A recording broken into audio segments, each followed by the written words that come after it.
Welcome back, everyone, to another episode of the Educational AD Podcast. We'll be right back with today's guest, but we want to give a shout out to our podcast partners, We Coach, the global community of women in high school sports, the Florida Coaches Coalition, and Vital Signs, a new partner, longtime sponsor. Check out all of our partners. They're really organizations that you should get in touch with. So, thanks to our partners. Now let's have a quick word from our sponsors. Don't fast forward. It's only going to take about 3 minutes. We want to say thanks to Gipper.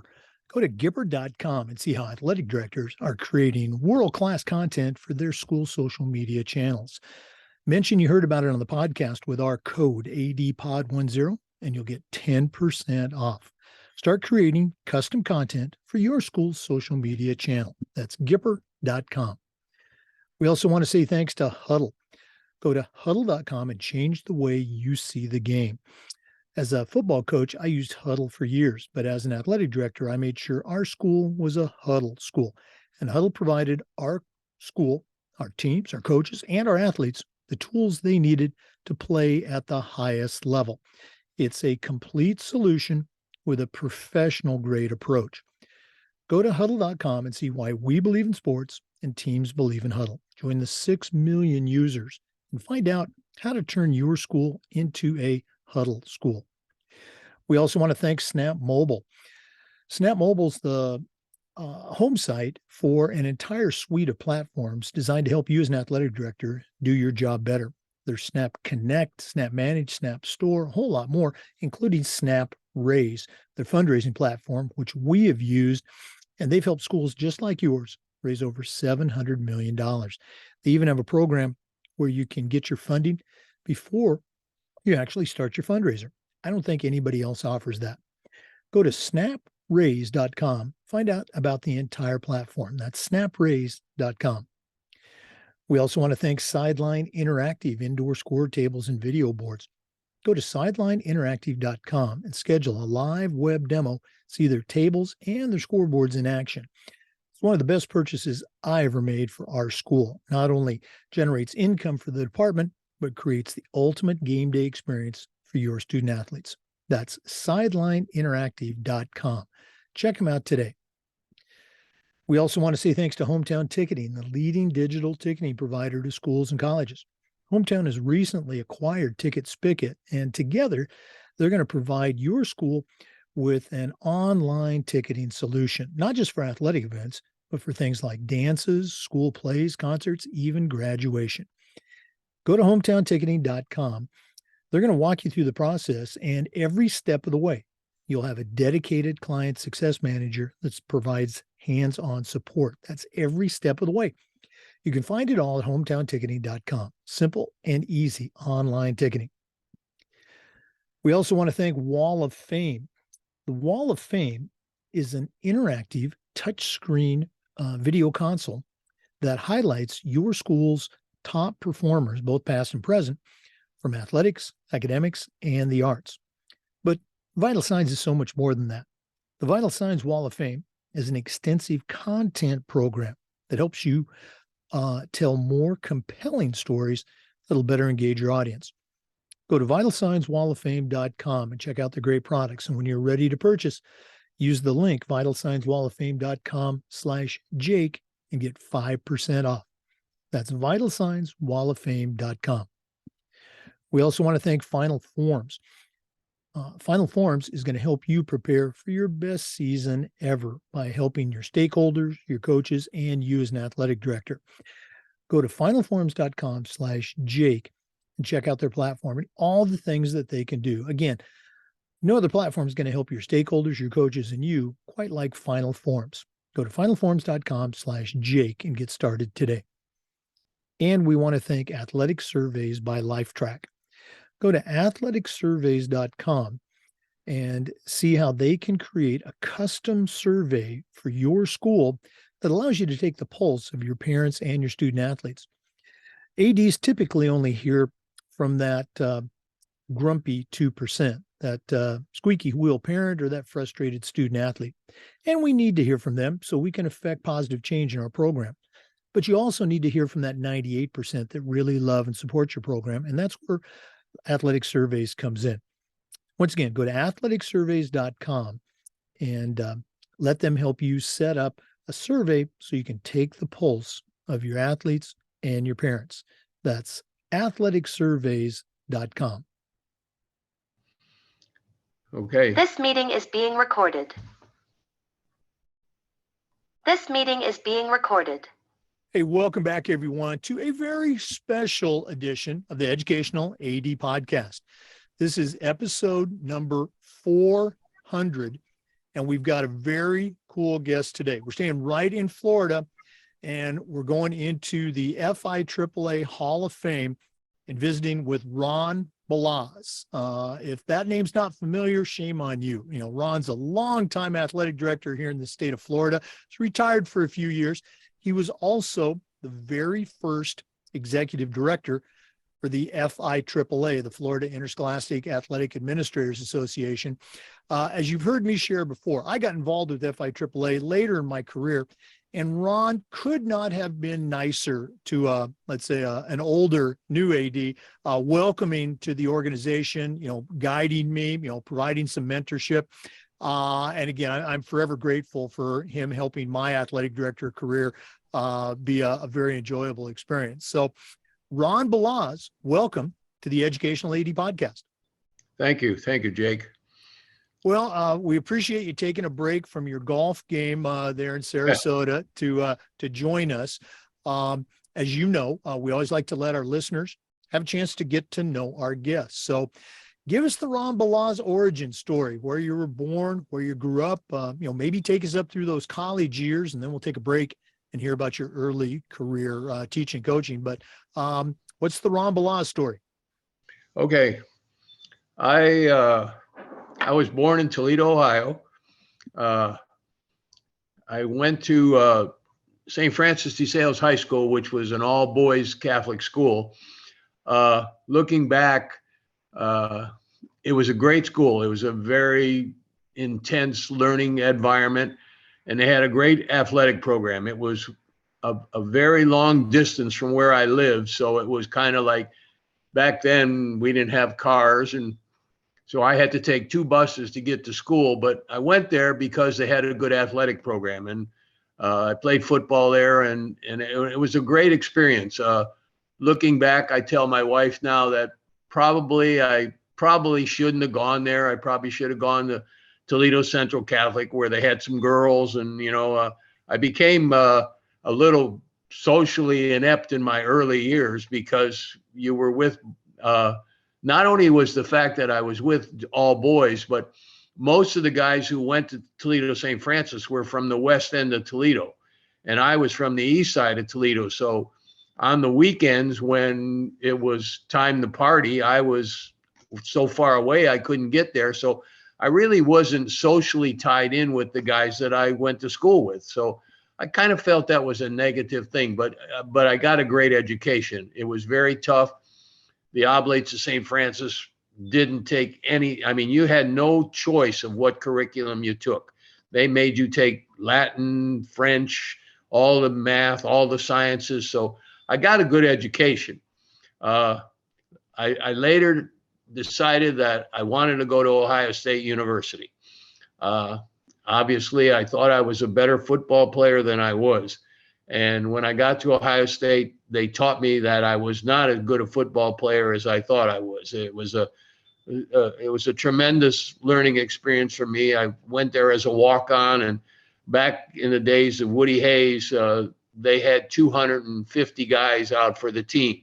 So, there was no scholarship limits. And I remember the first day I got there, and they called for all the running backs, and like 44 guys went over as running backs, and you start talking to them, and they're telling you they were all state New York and all state this and all state that. And I soon learned that this is not where I belong. So, it was a great learning experience. Probably if I would have went to a smaller school, I might have played a little bit in college, but I have no regrets on that. It was a great time. I went to Ohio State with the idea that I was going to become a dentist. I think this was kind of my dad's wish, and I kind of fell into that. And in my freshman year, I took the courses. And the beginning of my sophomore year, I ran into two courses called physics and organic chemistry. And from that point on, after that semester, I decided that this was not for me. I just can't do this stuff. So I decided to become a physical education major, and I really enjoyed it. I got into that. I love sports. At Ohio State, they had a great physical education staff. They made you take a quarter of every sport and learn how to play it, how to teach it, and how to coach it. And that made me decide that I wanted to be a coach. And so as I finished up my career at Ohio State, I wasn't married. I had no connections. I didn't want to go back to Toledo. I had a chance. I had a good friend who was a coach at Cardinal Stritch High School who wanted me to come there. I just didn't feel comfortable going back to my hometown. I can't explain why, but I didn't. So I took a job at Lima Central Catholic, which was a small Catholic high school. I taught 6 classes a day. I was assistant football coach, assistant wrestling coach, and assistant baseball coach for $4,900 a year. And I enjoyed it. I really thought it was a great thing. And so that's how I got my coaching start. And so I met my wife there. She was from Lima. I met her. We got married, I guess, the second year I was there. And I decided that there was no future in a small Catholic school. If I wanted to head or something, I needed to go to a public school.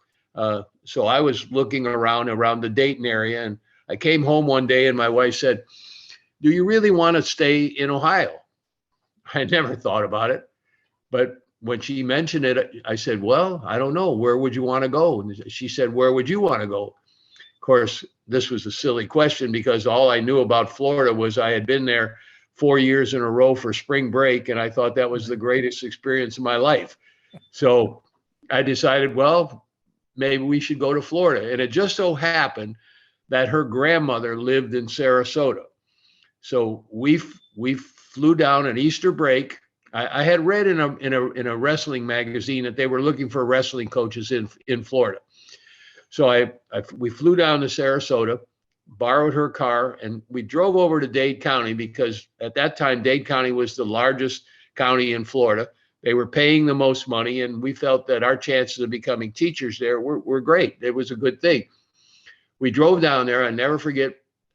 I thought it was kind of strange. They were interviewing both my wife and I at the same time. That didn't seem like it was quite right. She was an elementary school teacher and I was a high school teacher. So basically, the first question he asked was, "Well, you're from the Midwest, yes?"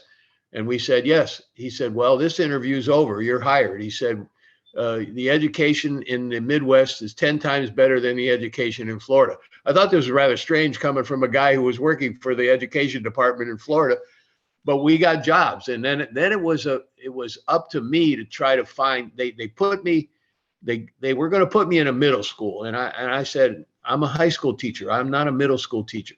So I called this guy up who was the wrestling coach who wrote the article, and he took me to meet his athletic director, and they decided that they'll hire me as a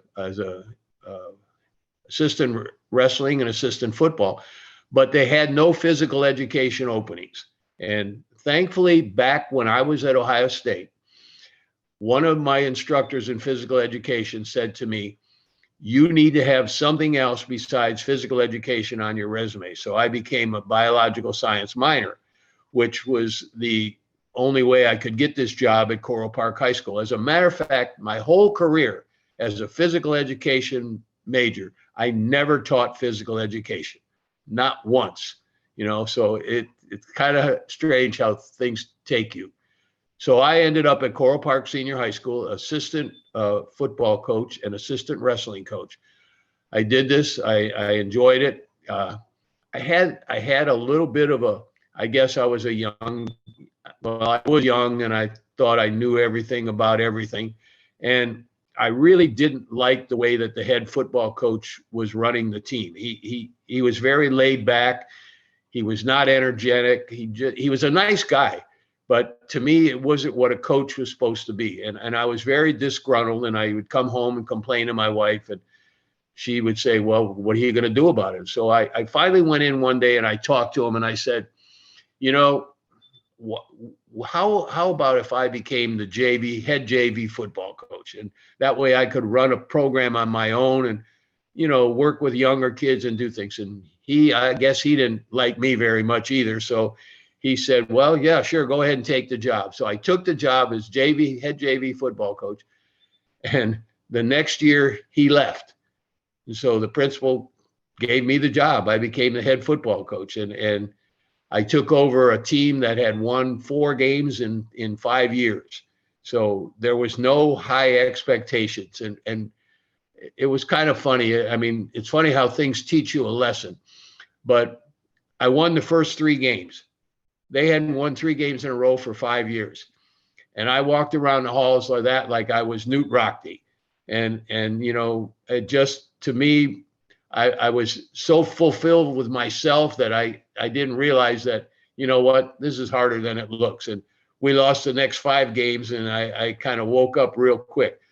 But I did that for 5 years, and I had 2 young children. I worked very, very hard. My coaches worked very hard.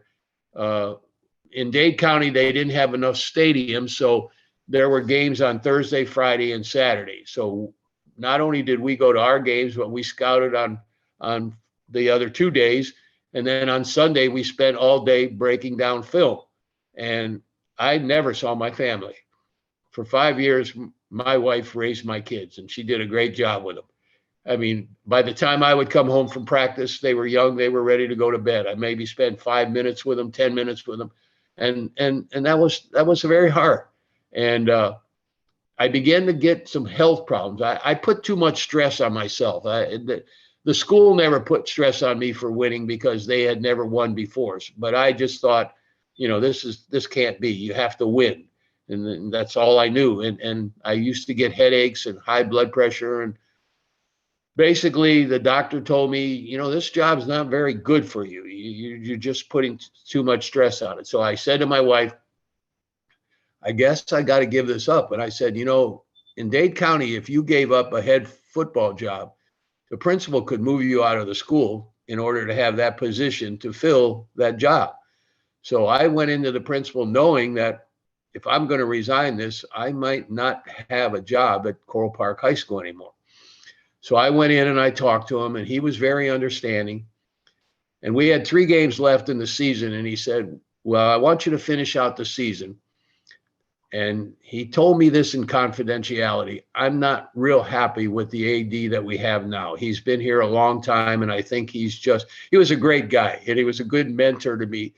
But he just had done this too long, and he was probably ready to go. So the principal told me, next year we're going to replace him, and you can become the AD. And that's how I got it. I had no training. There was no manuals.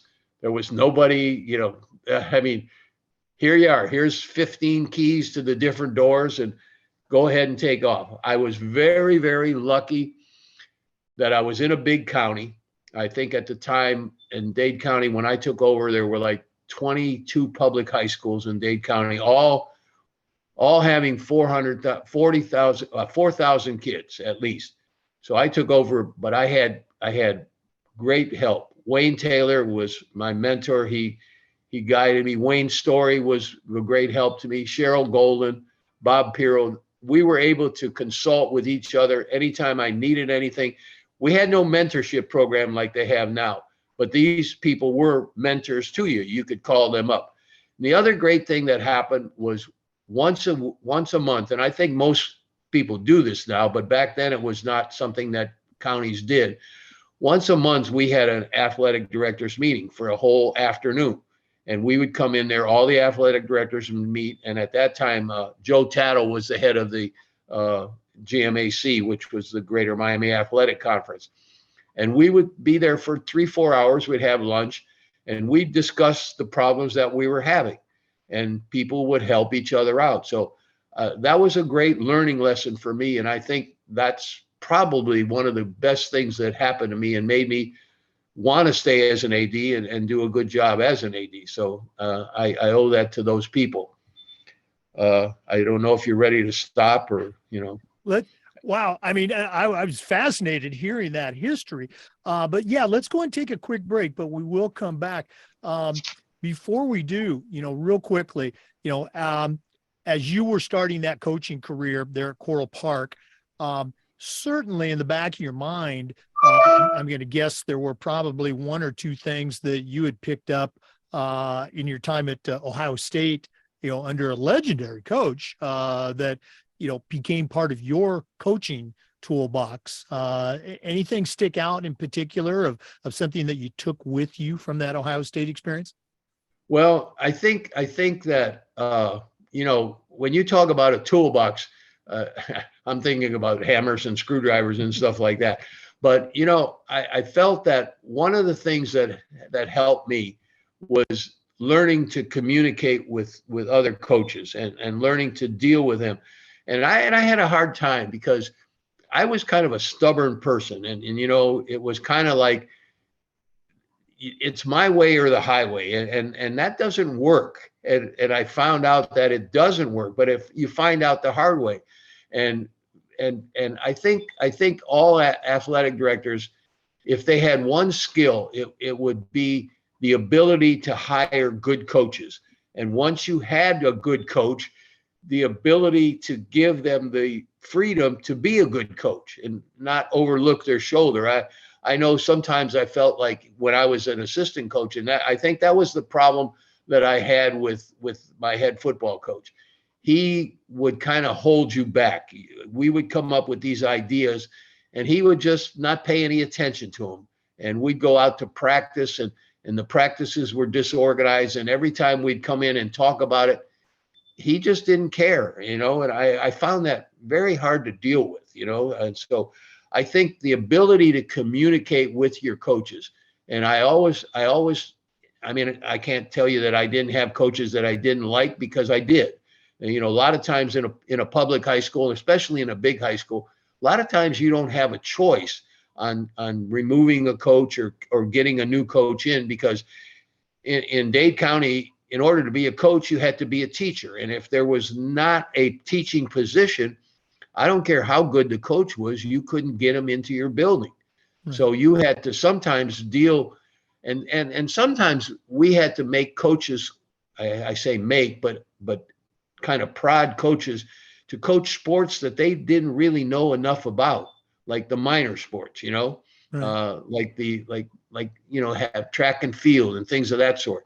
So sometimes you dealt with coaches that weren't really knowledgeable and you tried to help them. But I think communication is something that was a very important lesson for me. Yeah. Oh, absolutely. And that part about, I don't think there's anything more defeating than if you go to your head coach as an assistant, or you go to your athletic director, or, you go to somebody who is, your supervisor, and you say, hey, I've got an idea, or we've got an idea. And you get that, well, that's not how we do things around here. Or, we've never done that before. Just so defeating. Okay, very cool. Appreciate you sharing that. Let's go and take our first break. Again, for our listeners, we're visiting with Ron Balazs. Ron's a certified athletic administrator, longtime athletic director in the state of Florida, and the original executive director of the FIAAA. We're going to take our first break, but please stay with us. This is the Educational AD Podcast. This meeting is being recorded. We want to thank Gipper for their support of the podcast. Go to Gipper.com and see how athletic directors are creating world-class marketing content for their school social media channels. You can do it on any device, and you don't need any design experience. Tell them you heard about it on the podcast. Use our code ADPOD10 and you'll get 10% off. That's Gipper.com. We also want to say thanks to Huddle. Go to huddle.com and change the way you see the game. Over 200,000 teams across 40 different sports are using Huddle to help their teams play at the highest level. Huddle's going to provide you with the tools that your coaches, your teams, and your athletes need to succeed at the highest level. It's going to be a professional grade solution for the challenges that you face. At Huddle, we believe in sports and teams believe in Huddle. Join the 6 million users and find out how to turn your school into a Huddle school. And we want to say thanks to Snap Mobile. Snap Mobile is the home of an entire suite of platforms designed to help you as an athletic director do your job better. There's Snap Store, Snap Manage, Snap Connect, and of course, Snap Raise is their fundraising platform. We've used it with great success, and they've helped schools just like yours raise over $700 million. They even have a program where you can get your funding before you actually start your fundraiser. I don't think anyone else offers that. Go to snapraise.com to get started. Check out the entire Snap Mobile platform. That's snapraise.com. This meeting is being recorded. Welcome back, everyone, to our interview with Ron Balazs, longtime Florida AD, FIAAA Hall of Famer, and the first executive director for the FIAAA here in Florida. Ron, in that previous segment, you touched on a couple of your mentors, and during the break, you mentioned that one in particular, really had an impact on you. Can you go ahead and share that with our listeners? Yes, Wayne Taylor, when I was at Coral Park High School, Wayne Taylor was the business manager there for a while, and we got to be very good friends, and we did a lot of things together. And then Wayne went on and became the athletic director at Palmetto High School. And during this time, he and Chuck Holland were very good friends. Chuck Holland was an athletic director in Hillsborough County, and they were, from what I understand, they were the founding fathers of the FIAAA. So Wayne was big in that, and he insisted that I become part of that. But he helped me a lot and guided me a lot. He was kind of a controversial figure, though. He had an opportunity. They hired him downtown as a they didn't call them county ADs. I'm not sure. They just went downtown and worked as an administrative position handling athletics. And Wayne made a mistake. He kind of, I guess, made some people angry by calling himself the county AD, and so they moved him back out of that and moved him back into a high school, actually Braddock High School. But Wayne was big, helped me quite a bit. Cheryl Golden was another one. Cheryl was a good friend of mine, and later on became the county AD. But we used to meet all the time and go over things. Bob Pirro was a great friend of mine, and we used to talk all the time. So I think being in Dade County, where there was a lot of people who were athletic directors and we were able to share information, helped me become a better AD. I had one big problem, and now there's a lot of problems in this day and age, but I regret it now, and I hate to admit it, but I had a big problem with Title IX. I was not against girls' sports. Don't get me wrong. I thought girls should play sports. But in my mind, I didn't see the girls on the same sports level as boys. And when the Title IX started to tell us that we had to play night girls basketball, and when I would pack the gym for boys basketball, and I would get maybe 25 people for girls basketball at night, and those were only the parents of the girls, I thought it was wrong. You can't make me do this.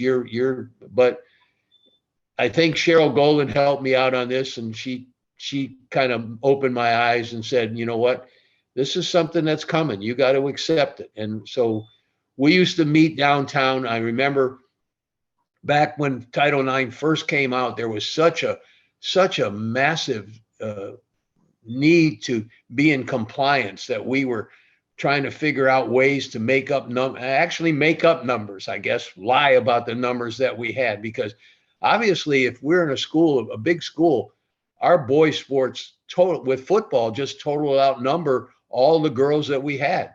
And I kind of had a real issue when a booster club wanted to do something for the boys sports. And I was told that if you don't do it for the girls sports, then it can't be done. So this was a big crisis for me. I soon got over it, and I learned that now I know that girls sports, and it's good. And, you know, and sometimes I know when it way later on when I left Coral Park, and I'm getting a little bit ahead, but I went to open a brand new school. Our girls sports were stronger than our boys sports, and they promoted our program for us.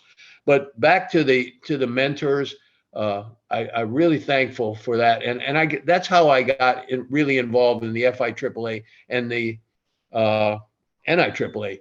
I'll never forget this, and I always tell this story about my first NIAAA meeting. It was in Orlando, and Wayne says, "Okay, you're going to go to this." So I was so excited about it.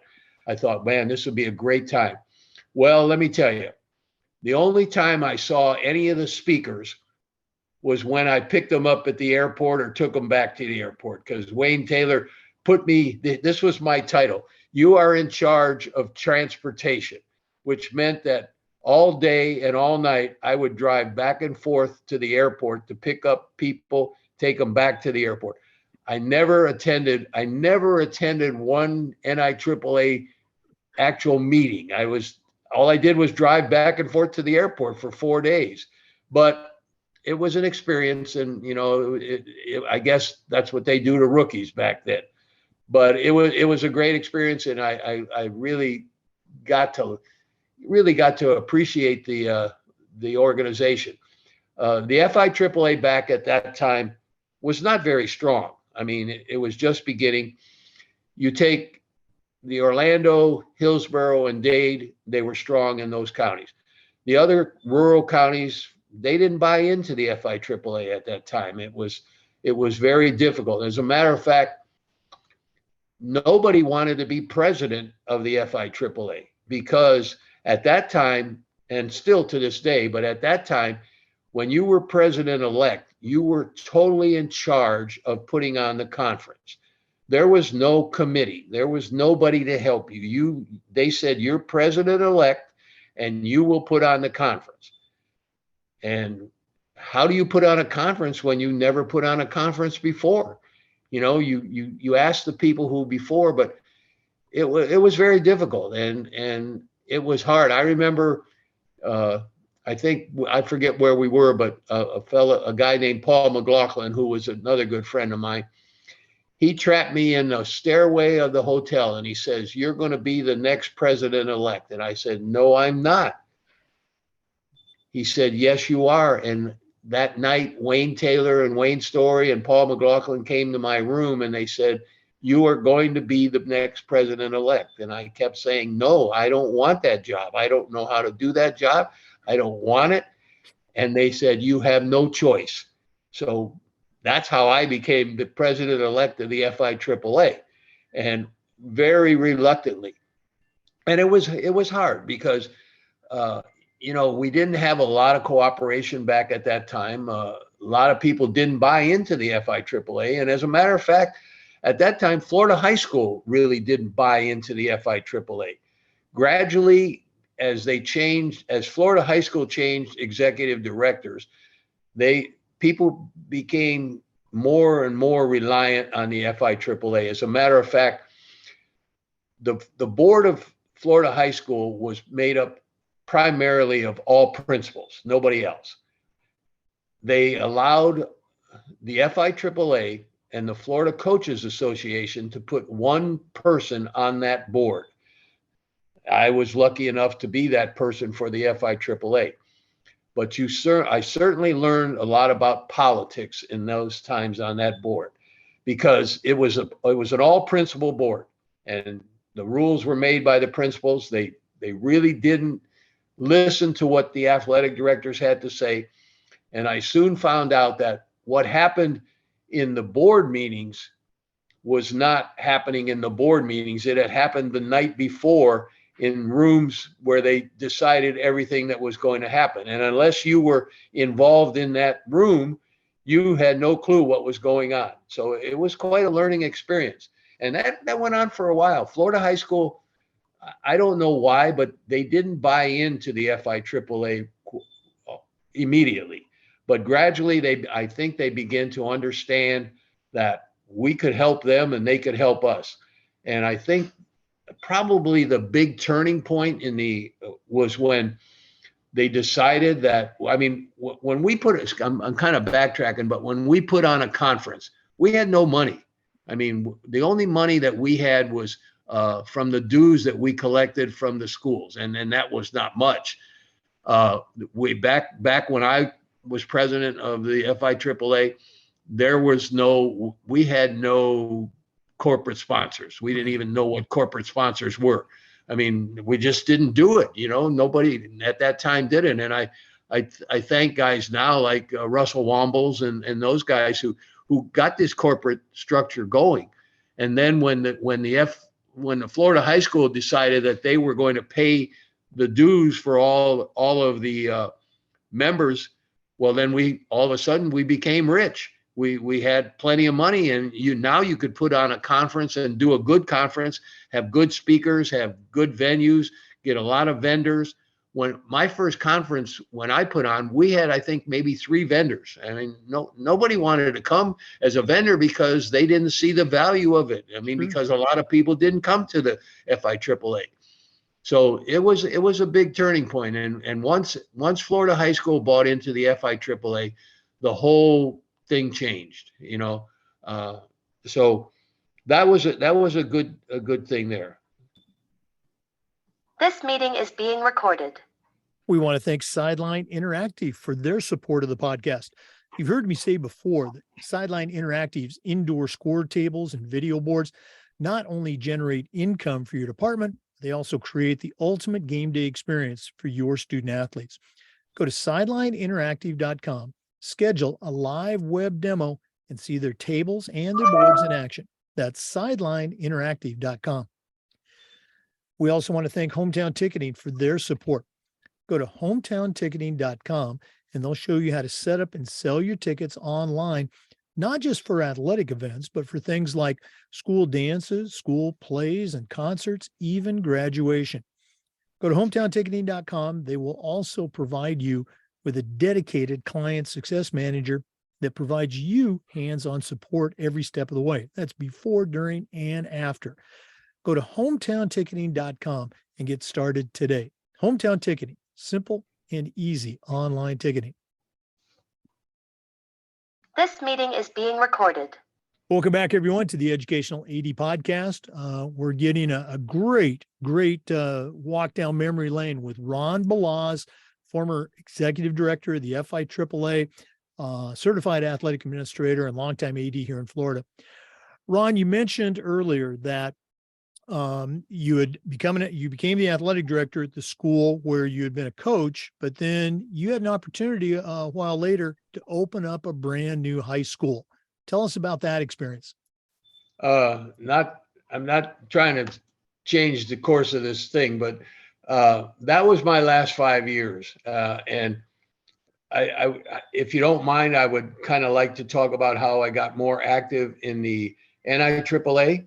Would that be okay? I mean, that is absolutely okay, Ron. You take it. Okay. As I say, I became the NIAAA became a very important part of my career because Wayne Taylor and Wade Story said you need to get involved in this. So they had an at-large election where if you ran, you could possibly win the election and be put on the NIAAA board. So I ran for that office. Two very good friends of mine, one actually has passed away, Marty Ryan from Maine and Dave Morgan from Virginia. And they were both great candidates. And it was a real true election. I mean, we campaigned, and back then we passed out flyers and things of that. Well, needless to say, I didn't win that election, and I was very disappointed, but I was very lucky that 4 years later, the NIAAA allowed sections to actually appoint a person to go on as an at-large member. So Section 3 came up 4 years later, and they nominated me to be an at-large person on the board. So I served on that board, and that was a great experience. I mean, I learned so much. I mean, dealing with Bruce Whitehead was a tremendous experience, and I learned about that. But as I got more and more involved in that, it came time where I was going to run for president of the NIAAA, but it was kind of an interesting situation. In order to fulfill the term for the NIAAA, you had to have 5 years left as an active athletic director. You came on as a president-elect, then the president, then the past president. It just so happened that in 1968, Dade County, state of Florida, adopted the DROP program, where I think you know about the DROP program, where they pay you big money, they put your retirement into a hold, and after 5 years, you walk away with quite a bit of money.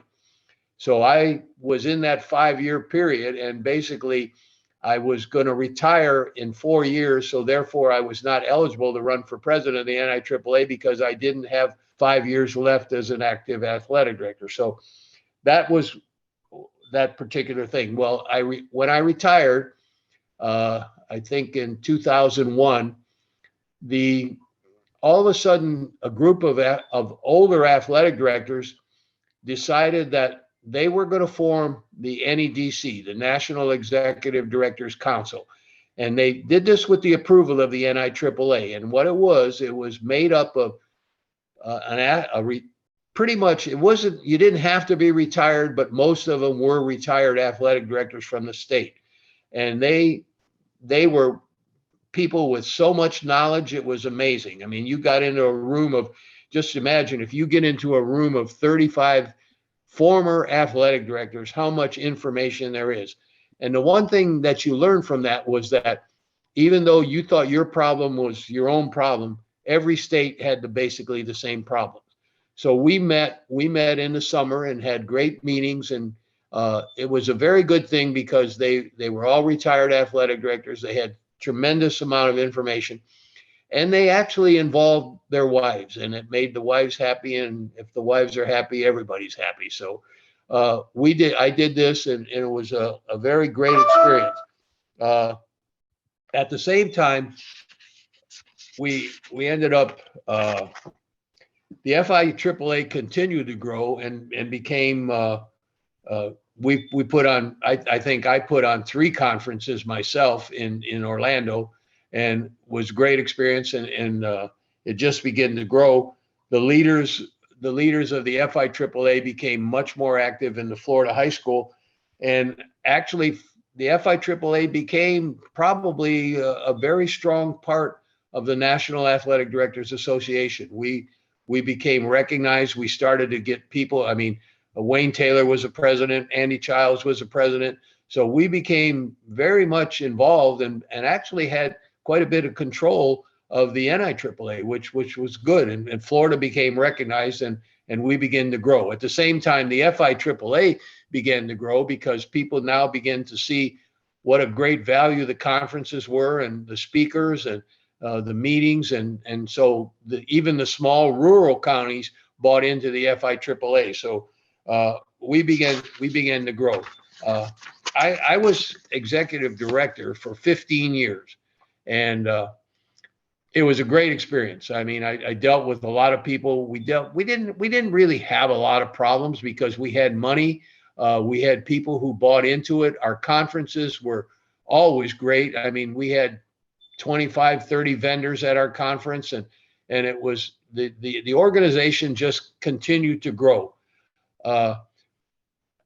It was very hard for me to decide to give that job up, but the point was, it just seemed I was no longer active in schools. So consequently, I kind of felt like, how can I lead these people if I don't know what their problems are? I mean, you could tell me what your problems were in that particular school, but I was not experiencing those problems anymore. So it was a very hard decision. And I decided that, everybody should know when it's their time to go. And I'd rather have it be my decision than somebody kicking me. I think probably, and I'm not boasting, but I think probably if I wouldn't have retired, I could still be executive director of Florida High School. I mean, of the FIAAA, because I didn't have any people I didn't have any enemies. I got along with people, and we ran a good organization.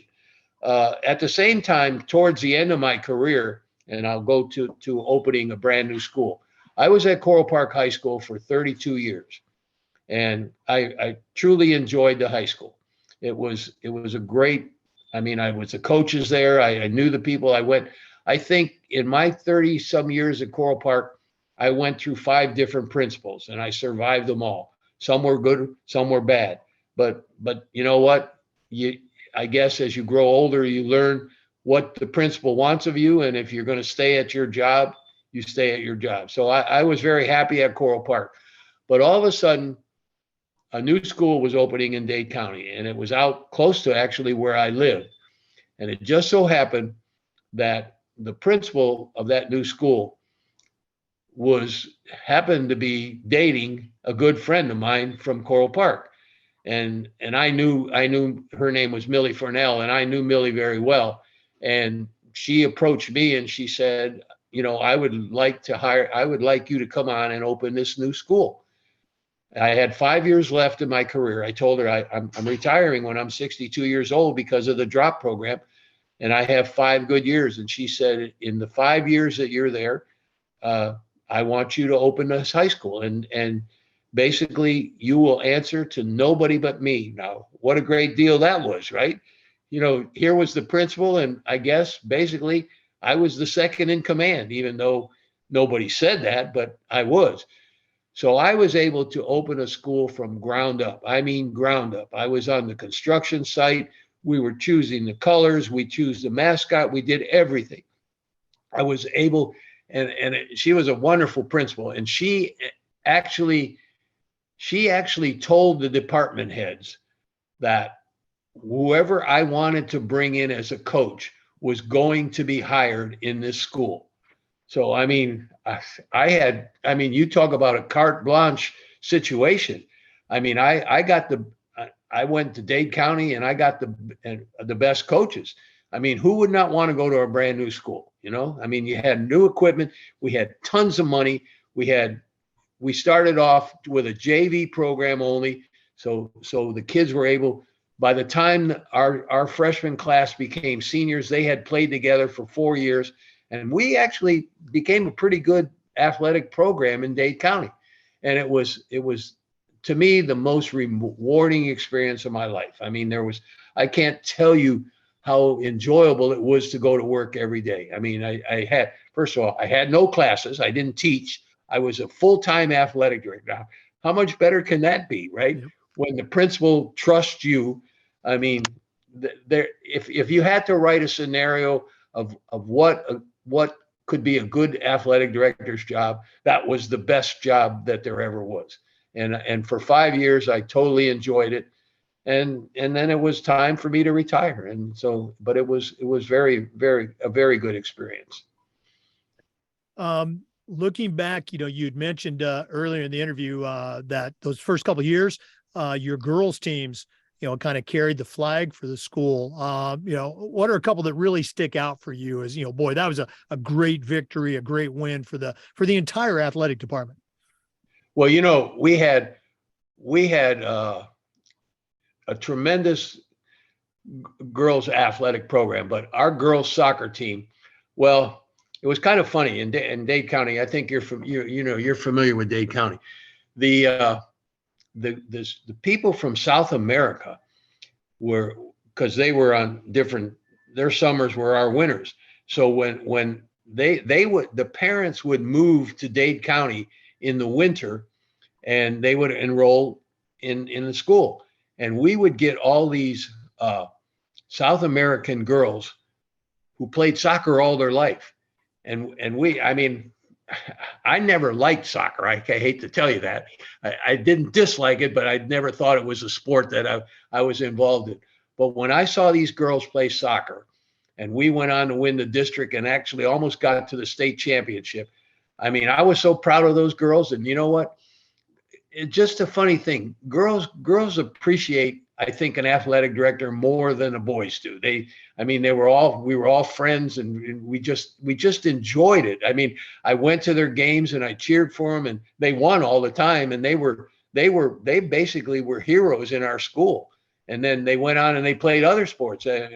That was the thing about girls sports that I think when I was playing high school sports, it was common to play 3 sports.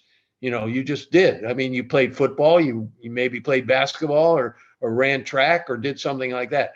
But in the last years of my career, boys did not play 3 sports. They specialization came in, and I think that was one thing that I would never agreed on, that a kid had to special. I realized that that's how they got better, and I realized that was it. But to me, I felt that it was much better if kids played more than one sport. And that's what I liked about our girls program at Varela. I mean, these girls most of them played 2 sports, and a lot of them played 3 sports. And they were active in the athletic association, and they did a great job, and they were good in all the sports. I mean, our girls program at Varela was 10 times stronger than our boys program because the girls played 3 different sports. And we had good girls coaches. I was able to bring in coaches who knew how to coach girls, because it's different to coach girls than it is to coach boys. And they did a great job with them. And I have to say, we were probably as proud, or maybe not prouder, of our girls teams than our boys teams. And that was a tough thing for a guy who at once didn't like Title IX. Yeah, again, that's how it was back then. That's, when you grew up, I mean, that's just how it was. And so I think you've shown just through this interview, obviously, the growth that you had as an AD, as a coach. And absolutely, we appreciate everything that, girls sports provides and what our girls teams do for our school. For listeners, once again, we're visiting today with Ron Balazs, longtime Florida coach and athletic director, former executive director for the FIAAA, also a member of the FIAAA Hall of Fame. We're going to take another break, but we'll be back with some more. This is the Educational AD Podcast. This meeting is being recorded. We want to say thanks to Vital Signs Wall of Fame for their support of the podcast. The Wall of Fame is an interactive touchscreen video console that is going to highlight your school's top performers, both past and present, in athletics, academics, and the arts. But the Wall of Fame is so much more than that. It's an extensive content program that helps you to tell more compelling stories that will better engage your audience. Go to vitalsignswalloffame.com and check out their great products. And when you're ready to make a purchase, use the link vitalsignswalloffame.com/Jake, and you'll get 5% off. That's vitalsignswalloffame.com. Check out their amazing products today. We also want to say thank you to Final Forms. Final Forms is going to help you prepare for your best seasons ever. Final Forms can help you ensure compliance, reduce risk, increase safety, and at the same time, help your stakeholders, help your coaches, and help you as an athletic director. Go to finalforms.com/Jake to get started. That's finalforms.com/Jake to find out all the things that Final Forms can do for you. This meeting is being recorded. Welcome back, everyone, to the Educational AD Podcast. Once again, we're visiting with Ron Balazs, certified athletic administrator, longtime AD here in Florida, active at the national level, and the original executive director for the FIAAA. Ron, obviously the job of being a school-based athletic director has changed over the years. From your perspective, from when you first started in the profession to, all the time you spent as a school-based athletic director, and then your time after retirement where you were still very active in the profession as the executive director for FIAAA, and even today, how have you seen the job of the athletic director change over the years? Well, I think obviously, as you mentioned before, technology has changed the job. And I'm sure that the athletic directors nowadays would say that technology has changed the job for the better. I remember back when I first came in, everything was paperwork. I mean, we had nothing but paperwork. But matter of fact, when I first became athletic director, I don't believe, and I don't think that I even had a computer in my office because we just didn't have those things. And I remember some of the things, some of the problems. Uh, I can't believe we have to do this, but uh, when you checked eligibility on a kid, you bring the birth. Nowadays they just look at a birth certificate and they declare the kid eligible. We had to take the birth certificate from the parent. We had to mail the birth certificate to Florida high school, and they had to look at the birth certificate and mail them back to you. Well, you don't know how much trouble I had getting a birth certificate from, especially in Miami, where we had a lot of Spanish people and people from Colombia, Venezuela. They didn't want to hand me that birth certificate, and let alone did they want me to mail that birth certificate off into the office. And I basically was petrified that I was not going to get one of these birth certificates back, and I was going to have to face this parent and explain to them how I lost their only birth certificate. And so, I mean, the paperwork was enormous. We had to fill out, I remember the eligibility sheets where you had to walk across the field when you were a football coach and exchange the yellow sheet with the yellow sheet, and you had to have these typed up. And back when I was first athletic director, I had no secretary. I mean, we didn't have a secretary. Lucky enough, we used to be able to get some of the senior high school girls who were in a special class for like an administrative class, and they were able to come in and help. But again, when you bring somebody in and they're only in there for an hour, it takes you a half hour to explain the job to them, what you want to get done. And by that time, a new one was coming in and you had to explain another one to them. So the paperwork was just enormous. The other thing that I really don't recall, there was never a time when I went to an athletic event that I was fear of safety. I never really thought anything bad was going to happen. I mean, granted, we had a few policemen. Now, when we ran events in our gym, we had no law officers there. You, as the athletic director, were in charge of crowd control. You were in charge of somebody misbehaved, you had to get them out. You were in charge of the money. And I can remember, and I laugh about this because I remember on a Friday night at 10 o'clock at night, carrying $2,000 in a small satchel, going to a drive-in teller at night in a bank, sitting in a parking lot with all this money and depositing it in the night deposit, and never, ever thinking about somebody can hit me over the head and rob me. I mean, those were just things you never thought about. Nowadays, things are different. Now computerization has helped. And I had a hard time. I guess I had a hard time accepting anything new. Computers were not in my, I didn't know about computers. So it was hard to accept that. The other thing, and I guess I'm showing my bias. I told you I already was against Title IX, but I'll never forget when Dade County told us that we had to hire an assistant AD. And I thought, well, that's good. But then they said the assistant AD had to be a female. You didn't have any choice. And I thought that was ridiculous. Why are you going to make me hire somebody just because she's a female? Well, it worked out that the person that I did have was very good, and it worked out fine. But those are the kind of things that we used to have to deal with. The problems that an AD deals with now, I'll tell you what, I'm so glad I'm not an AD anymore. I mean, I just don't know how they deal with all this. I was able to we dealt with belligerent parents and things of that sort, but I was kind of rough. If a parent came in and started complaining, I mean, they used to come in and say, well, you need to fire this coach. You need this coach as bad. And my answer to them, and probably wouldn't get away with it today, was, you know what? I don't go to your work and tell you how to do your job. So why don't you just get out of my office?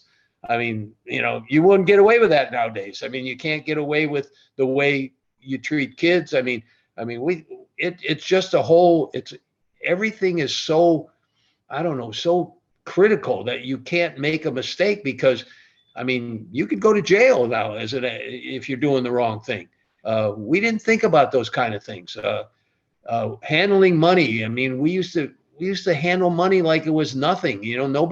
There was no audits and nothing of that sort of thing. And I guess the opportunity to steal money was there. We never thought about that kind of stuff. When you sold tickets and stuff like that. I mean, those are just the problems that we had. But running in Dade County, the venues were pretty big, and we used to maybe hire a coach or two to help us out. I guess my training as an athletic director came from the previous athletic director who was probably one of the reasons the principal wasn't happy with him. He didn't want to do night events. Well, how can you not want to do night events if you were an athletic director? So he used to pay me $15 to handle a night event.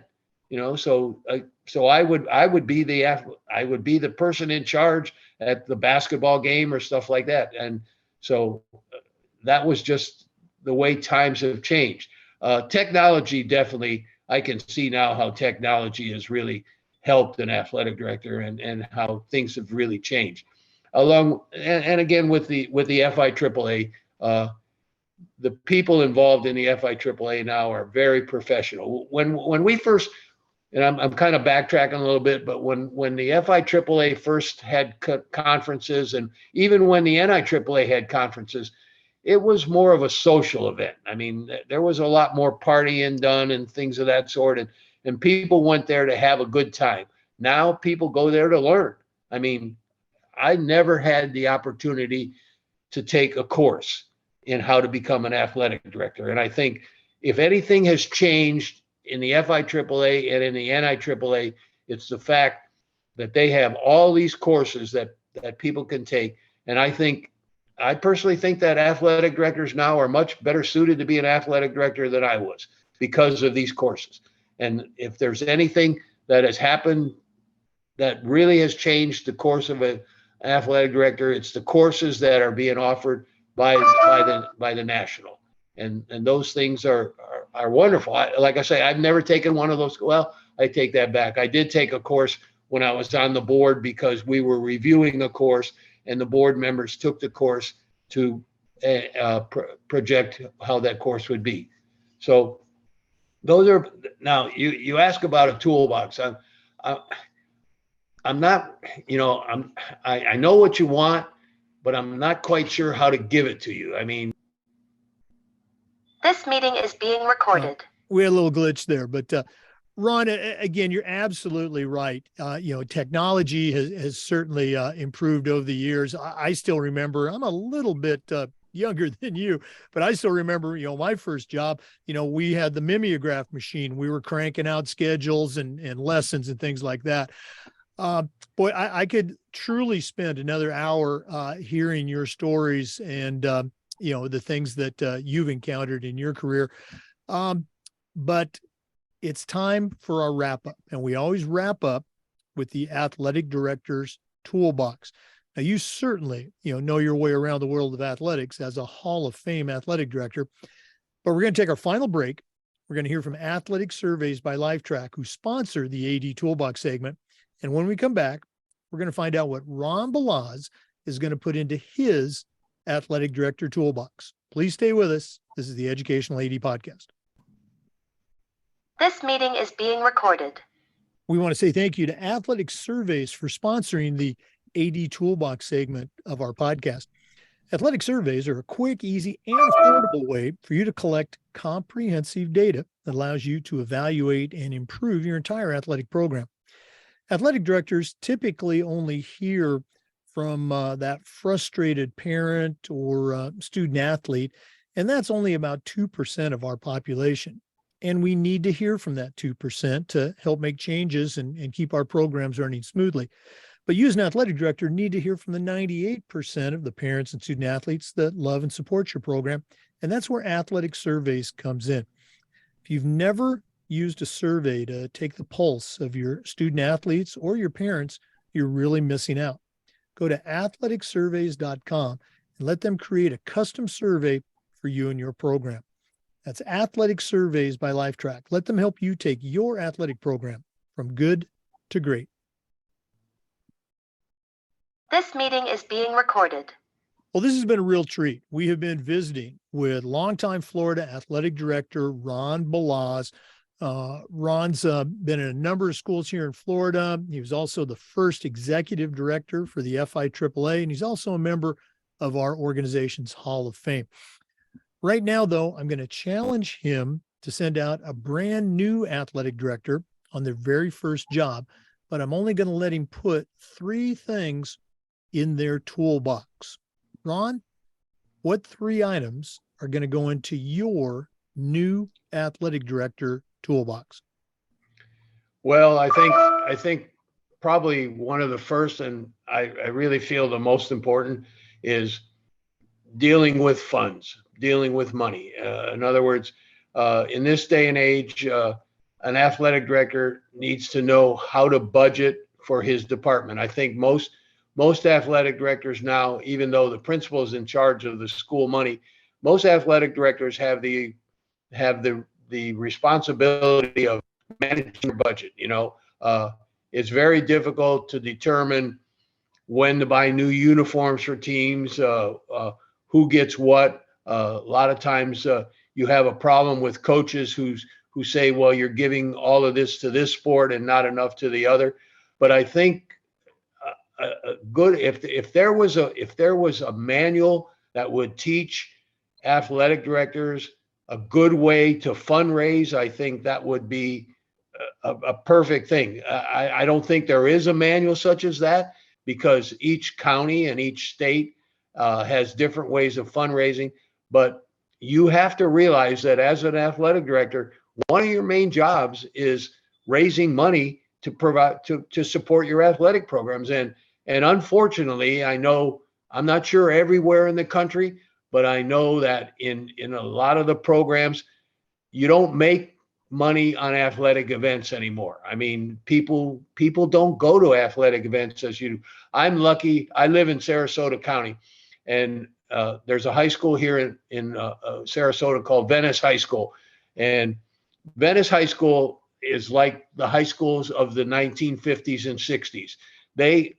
My wife and I go to see Venice play football games. They have a great football team, so therefore we go there. And it's amazing that you see people in the grandstands who have no ties to any kids on the field. They are just there because they are supporting Venice. But that's really an exception. Most high schools, you go to a high school football game or a high school basketball game, and you can't make enough money on an athletic event to actually boost your program. So I think one of the most important things is you have to, number one, know how to make money, and then know how to manage it when you make that money. Okay. The other thing is, and I mentioned this before, and I'm sure many people, the ability to hire a good coach. When you interview a coach, what are the questions, or what are you looking for? Are you looking for the fact that this person can just be a good coach?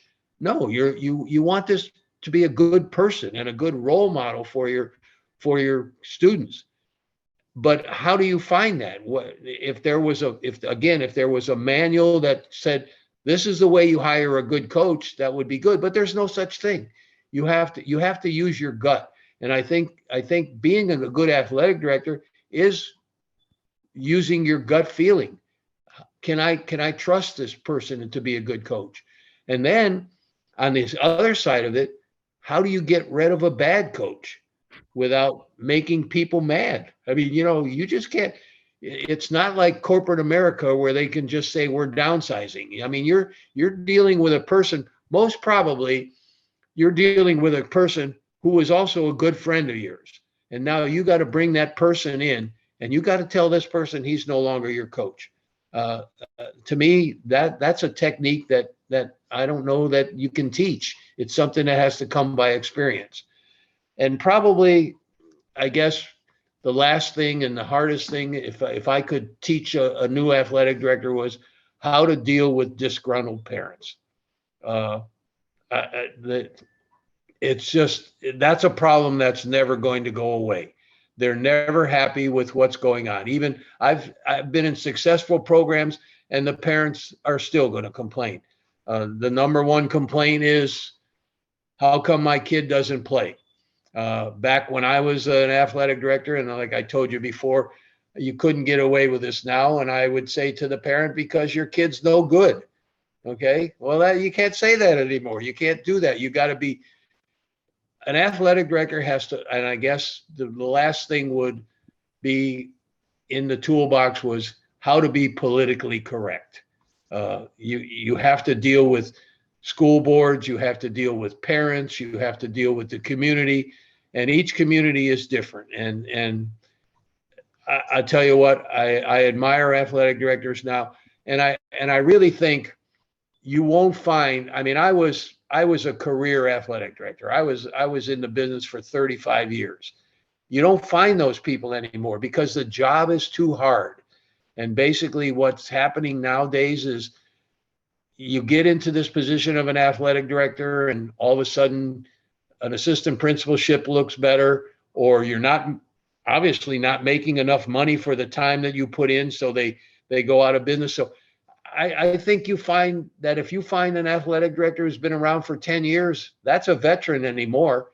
You don't find the 20 and 25-year athletic directors anymore because the job has become so difficult. You're dealing with the transgender issues. You're dealing with all of these different things.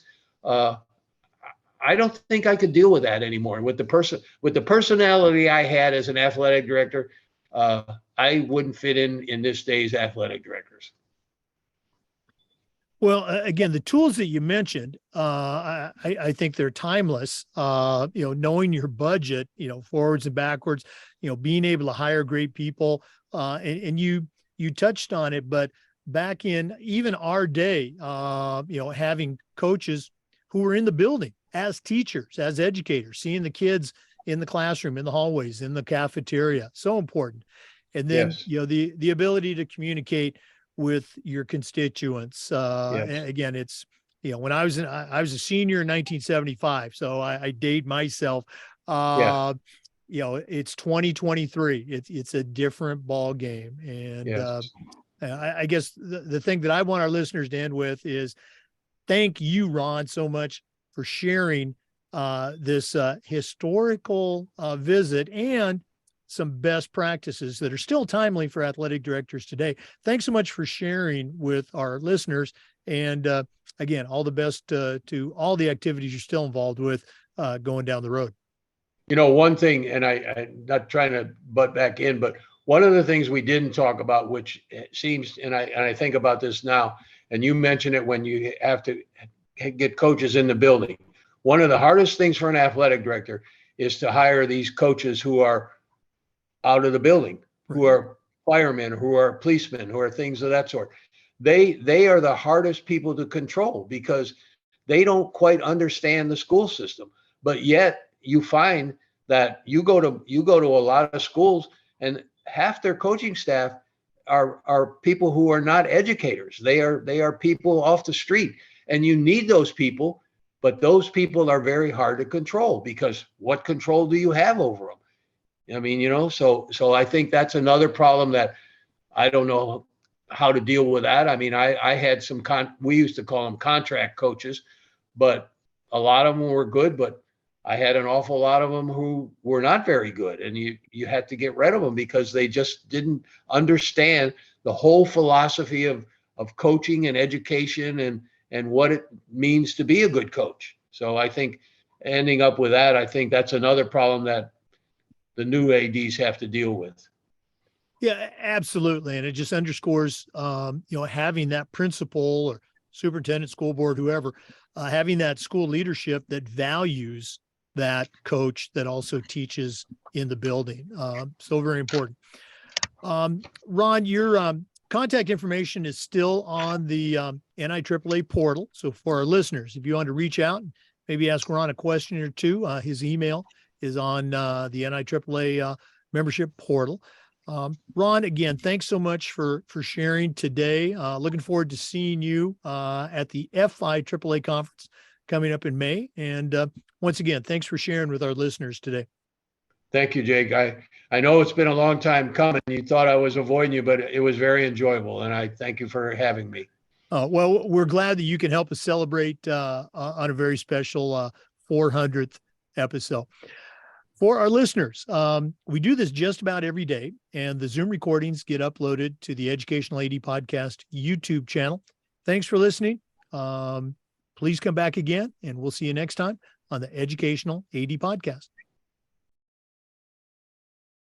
I got to tell you, that was a real treat to be able to spend some time with a legend like Ron Balazs.